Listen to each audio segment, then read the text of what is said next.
lo que nos está recibiendo, nos está compartiendo. Y de encuadro, manera de celebración, proclamar para UNESCO de Día Mundial de Lengua Materno, na biblioteca nos celebré dia 19 de fevereiro, jueves, ahora, para 6 horas, nos começar até 9 horas da noite.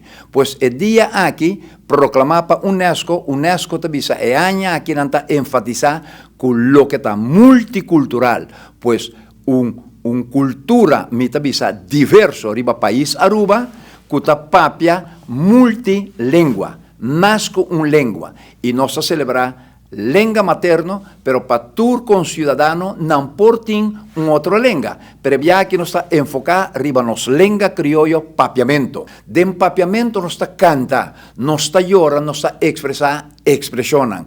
Y tapesei el día aquí, en especial con enfoque también de encuadro de 40 años, status aparte, arriba su mes, nos lo 13 delante un equipo grande que está organizado aquí para mostrar con papiamento, con central eta, nos arregla para por tin e anoche aquí, música, canto, baile, expresión.